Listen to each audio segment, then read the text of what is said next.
It's time now for a check of the international press. For that, I'm joined by Elena Casas, seeing what's making the front pages. And Greece, we've been hearing a lot about Greece. Could Greece be ready to exit from the Eurozone? That's the big question. Yes, well, some of the German press already seem to have decided they've made up their minds. Punchy front cover from Der Spiegel this week. They've got Acropolis Adieu as a front page. Why Greece must leave the euro as a headline. Now, why must they? Well, they reckon that over the last 2 years, about 380 billion euros of bailout cash have been thrown into Greece from various different sources. None of it has helped the patient get any better. It's just got sicker and sicker. So we've got to recognise, they say, there's a point when you can't throw any more money at this problem.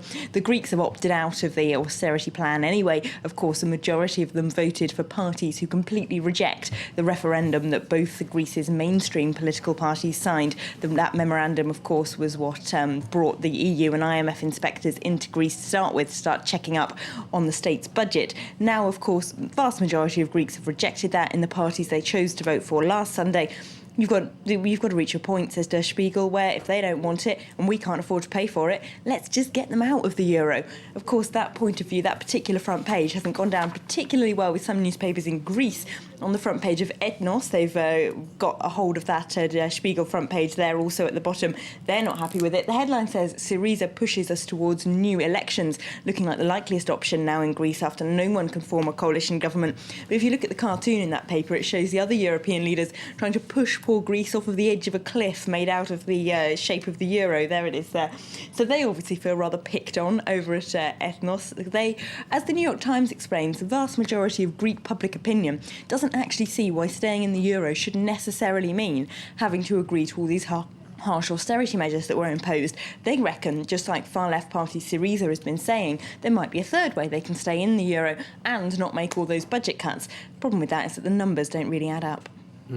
Just before coming on air, I actually Googled the word ethnos to find out what it means. It means the nation, for our viewers, in case they're wondering. Now, Der Spiegel, they're not the only people saying that perhaps it's come to this point, hasn't it, that Greece may have to leave the Eurozone? Yes, German Finance Minister Wolfgang Schäuble, interviewed in Die Welt yesterday, said that it's no longer taboo to have Greece pull out of the Eurozone. We can't force them to stay in.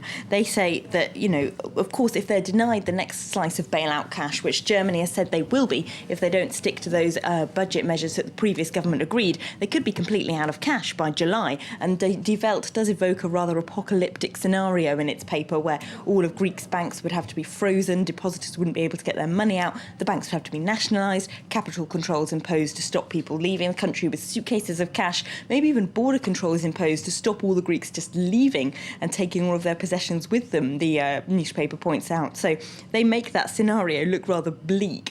The Guardian says, though, that the consequence of that would go a great deal beyond Greece in their editorial today. Some finance newspapers now starting to say, well, all the markets aren't really affected by what's going on in Greece anymore because they've all priced in the likelihood of a Greek default. But nevertheless, the consequence of it would go far beyond Greece's borders.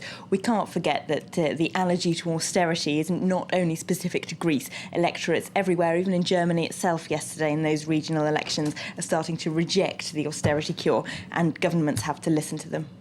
Absolutely. And in Spain, there was something of an anniversary at the weekend, a year of the Indignados movement. Yes, they first occupied Madrid's Puerta del Sol Square on the 15th of May last year, of course. So they're now marking an anniversary. Of course, one that's been rather less celebratory than last year. Then it's a very difficult political context then than now.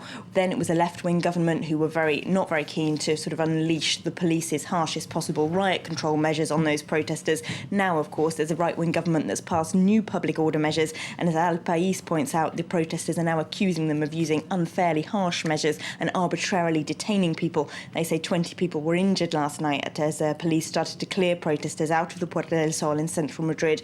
Now, the paper's editorial, this is a left-wing paper that generally supports the aims of the Indignado movement, but they do say that while the social problems in Spain are worse than they were a year ago, its popularity is going down. This time last year, 2/3 of Spaniards backed what the Indignados wanted to do. Now it's only half, so they have to find a new way of winning over public opinion. All right. Thank you very much indeed, Elena Casas. That was a review of the international press.